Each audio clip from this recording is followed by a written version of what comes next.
ఐబొమ్మ పోలీసులకు తీవ్రమైన వార్నింగ్ ఇచ్చింది అనే వార్త ఇప్పుడు వైరల్ అవుతుంది. ఐబొమ్మ అంటే అందరికి తెలుసు.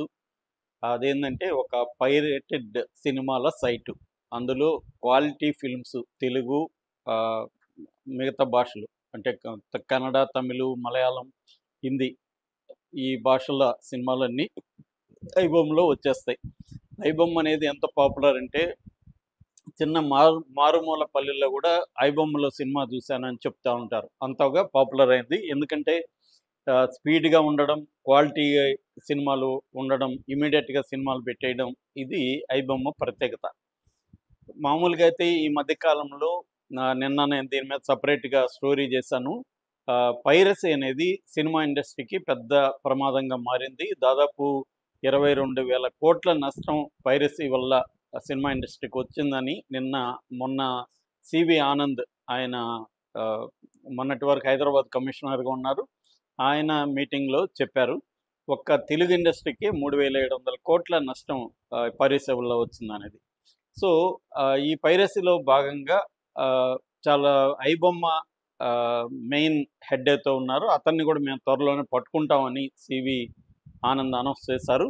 దానికి ప్రతిస్పందనగా ఐబొమ్మ ఒక ప్రకటన రిలీజ్ చేసినట్టుగా మీడియాలో వార్తలొచ్చాయి. ఆ ప్రకటనలో ఏముందనేది ముందుగా మనం చూస్తే, ఆ ప్రకటనలో ఏముందంటే, "మా జోలికి మీరొస్తే మేము ప్రతీకారం తీర్చుకుంటాం. మా దగ్గర 5,00,00,000 మంది వివరాలు ఉన్నాయి. వినియోగదారుల వివరాలున్నాయి. దానంతా మేము బయట పెట్టేస్తాం. 5,00,00,000 ఫోను నంబర్లు ఓపెన్‌గా పెట్టేస్తాము.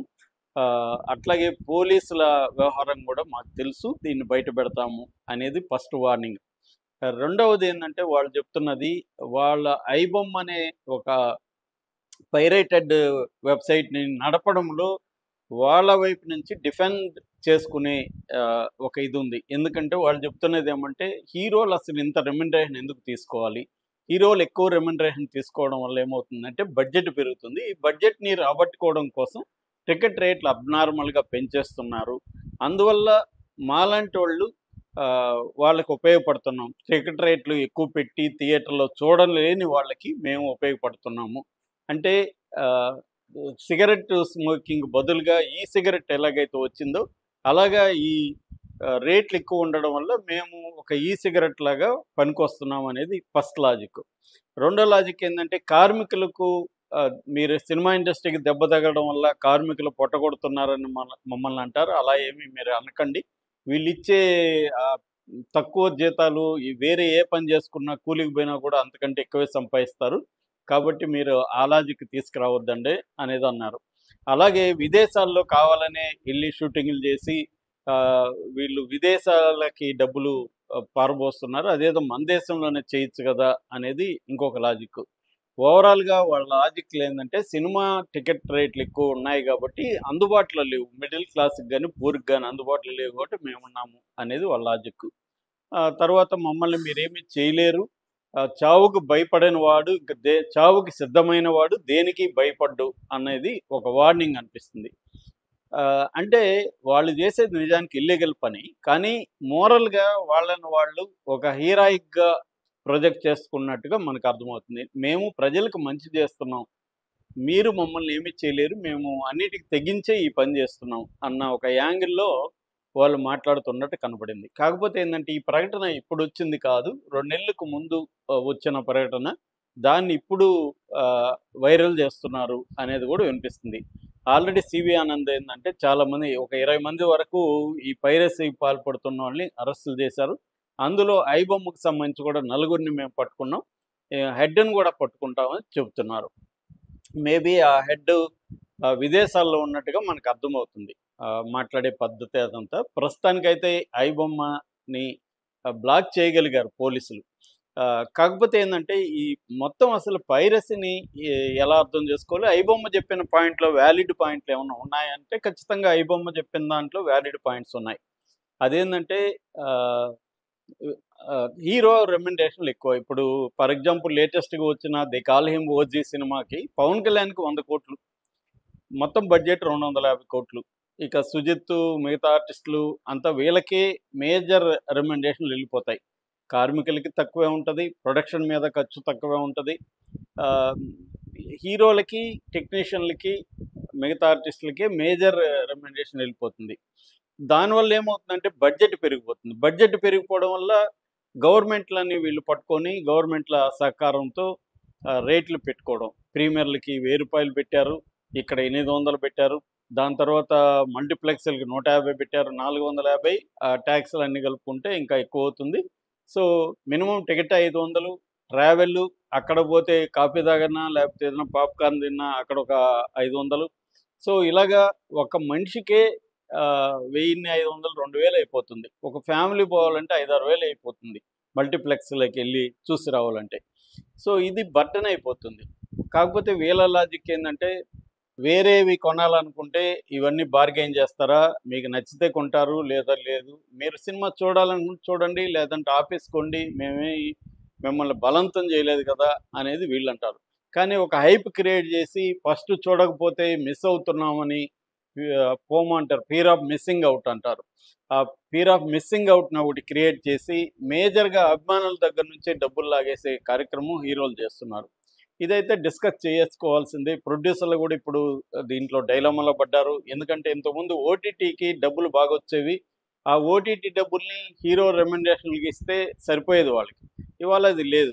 కాబట్టి ఈ సమస్య అనేది ఆటోమేటిక్‌గా మార్కెట్టే డిసైడ్ చేస్తుంది కాబట్టి అది ప్రాబ్లమ్ లేకుండా పోతుంది. అయితే పైరసీ లాజిక్కు, వాళ్ళు చెప్పే లాజిక్కు సిగరెట్టు, ఈ సిగరెట్ అనే లాజిక్ అనేది ప్రపంచవ్యాప్తంగా ఈ టొరెంట్ సైట్‌లు, నేను టొరెంట్ సైట్‌లనేవి నాకు పర్సనల్‌గా ఒక 20 ఇయర్స్ నుంచి తెలుసు. టొరెంట్ సైట్‌లు అనేదేందంటే ఇది ఒక రకమైన కమ్యూనిటీ లాంటిది. యూజర్స్ కమ్యూనిటీ లాంటిది. దీన్ని ఒకరెవరో ఆర్గనైజ్ చేస్తారు. అంటే మనం ఒక సినిమా డౌన్‌లోడ్ చేసుకుంటుంటే అది బిట్లుగా డౌన్‌లోడ్ అవుతుంది. అంతా అయినాక అది ఒక దగ్గరికి ఆర్గనైజ్ చేస్తుంది. సో, ఈ బిట్లు డౌన్‌లోడ్ అవుతుంటే ఒక పక్క మందే మళ్ళీ అప్‌లోడ్ గూడా అవుతుంటుంది. దీన్నే సీడర్స్ అండ్ లీచర్స్ అంటారు. సీడర్స్ అంటే మనకి ఇస్తున్న వాళ్ళు. లీచర్స్ అంటే మన దగ్గర నుంచి తీసుకుంటున్న వాళ్ళు. ఇలాగా ఈ సినిమాలు గాని, లేకపోతే బుక్స్ గాని ఇవన్నీ ఎళ్తుంటాయి. బుక్స్ గూడా ఇదే లాజిక్ అనమాట. ఇప్పుడు దాదాపు లిబ్జన్ అనే ఒక సైట్ ఉంది. అది ఇప్పుడు ప్రెజెంట్ బ్యాన్ అయింది. దాన్ని ఆహ్, అన్నాస్ ఆర్కైవ్ పేరుతో మళ్ళీ పెట్టారు వేరే. దాంట్లో ఒక 10,00,00,000 వరకు పుస్తకాలున్నాయనమాట. అట్లాగే 8,00,00,000 పైన ఆర్టికల్స్ ఉన్నాయి. అంటే ఒక ఆర్టికల్ కొనాలంటే $30, $40 పెట్టాలి. కానీ దీంట్లో దొరుకుతదనమాట. పుస్తకాలు దొరకందంటూ లేదు. సో, దీనివల్ల ఏమవుతుందంటే కొత్తగా పబ్లిష్ చేసే బుక్స్ మీద ప్రభావం పడుతుంది. బుక్ ఇండస్ట్రీ ఇదే పరిస్థితి, సినిమా ఇండస్ట్రీ కూడా ఇదే పరిస్థితి. అయితే మంచి అంటే సినిమా చూడాలి, క్వాలిటీ చూడాలనుకున్నప్పుడు ఖచ్చితంగా థియేటర్‌కే వెళ్తారు. ఇది చూడరు. కానీ ఇప్పుడేమవుతుందంటే హెచ్‌డీ ప్రింట్‌లు కూడా పెడుతున్నారు. నిన్న ఆనంద్ 2 రకాలుగా పైరసీ జరుగుతుందని చెప్పాడు. ఒకటేమో థియేటర్‌లోకెళ్ళి జోబీలో గాని, లేకపోతే పాప్‌కార్న్ తింటున్నట్టు పాప్‌కార్న్‌లో గాని కెమెరా సెల్ ఫోన్ పెట్టేసుకొని, దాంట్లో పైరేట్ ఎవరైతే ఆర్గనైజ్ చేస్తున్నారో వాళ్ళు ఇది ఇంటర్నేషనల్ మాఫియా అనమాట. వాళ్ళు వీళ్ళకి ఒక యాప్ ఇస్తారు. ఆ యాప్ దాంట్లో యేసుకుంటే కెమెరా ఆఫ్ అయినా గూడా అది రికార్డ్ చేస్తుంది. కెమెరా స్విచ్ ఆఫ్ అయినా గూడా ఫోన్ స్విచ్ ఆఫ్ అయినా గూడా ఈ యాప్ రికార్డ్ చేసేస్తుందనమాట. అట్లాగే ఫ్లాష్ అవసరం లేదు. అటువంటి యాప్ ఉంది. సో, జోబులో పెట్టుకొని వాళ్ళు మంచి ప్లేస్‌లో కూర్చొని సినిమాని రికార్డ్ చేస్తారు. That is one thing. ఇది కెమెరా ప్రింట్ అంటారు. అంటే సినిమాలో సౌండ్‌లు, సినిమా థియేటర్‌లో సౌండ్‌లు, కేకలు, రియాక్షన్స్ గూడా దాంట్లో రికార్డ్ అయిపోతాయి. ఇది కెమెరా ప్రింట్. రెండోదేందంటే సర్వీస్ ప్రొవైడర్స్ ఎవరైతే ఉంటారో అంటే ఇప్పుడు క్యూబు, యూఎఫ్ఓ ఇలాంటివి వచ్చేసాయి కదా! డిజిటల్ ప్రొవైడర్స్ వీళ్ళ సర్వర్‌లో నుంచి హ్యాక్ చేసి సినిమాల్ని కాపీ చేస్తారనమాట. ఇది సెకండ్ మెథడ్. అందువల్ల మనకు క్వాలిటీ సినిమాలొస్తాయి. ఇక మూడో మెథడ్ గూడా ఉంది. మూడో మెథడ్ ఏందంటే ఓటీటీలో పెట్టగానే సేమ్ క్వాలిటీ సినిమాని డౌన్‌లోడ్ చేయొచ్చు. దీనికేందంటే స్క్రీన్ క్యాప్చర్ వీడియో క్యాప్చర్ సాఫ్ట్‌వేర్‌లు ఉంటాయి. ఈ స్క్రీన్ క్యాప్చర్ సాఫ్ట్‌వేర్ గాని మనం ఇన్‌స్టాల్ చేసుకుంటే మన సిస్టమ్‌లో అది స్క్రీన్ మీద ప్లే అయితే దాన్ని క్యాప్చర్ చేసేస్తుంది. మళ్ళీ దాన్ని ఎడిట్ కూడా చేసుకోవచ్చు. ఇదొస్తుంది. వీళ్ళకేంటి లాభం అంటే బేసిక్‌గా betting apps, online gambling apps అనేవి దీంట్లో ప్రధానంగా యాడ్లు ఇస్తారనమాట. అట్లాగే యూజర్ డేటాని వాడు దొంగిలిస్తారు. ఎందుకంటే ఇవాళ 60-70% పీపుల్ ఫోన్లలో సినిమాలుగా చూస్తున్నారన్నమాట. అందువల్ల మన ఫోన్లో నుంచి ఈ యాప్ ఏం చేస్తుందంటే వాళ్ళ యాప్ డేటానంతా లాగేసుకుంటుంది. ఈ డేటా లాగేసుకొని ఆ డేటాని మన పర్సనల్ డేటాని వాళ్ళు అమ్ముకుంటారు వేరే వాళ్ళకి. సో ఇలాగా ఈ 2 రకాలుగా వాళ్ళకి యాడ్ రెవెన్యూ అండ్ మన డేటాని అమ్ముకోవడం ద్వారా వచ్చే రెవెన్యూ వస్తుంది. ఈ నేపథ్యంలో నాకు తెలిసి అంటే ఐబొమ్మ వార్నింగ్ ఇచ్చింది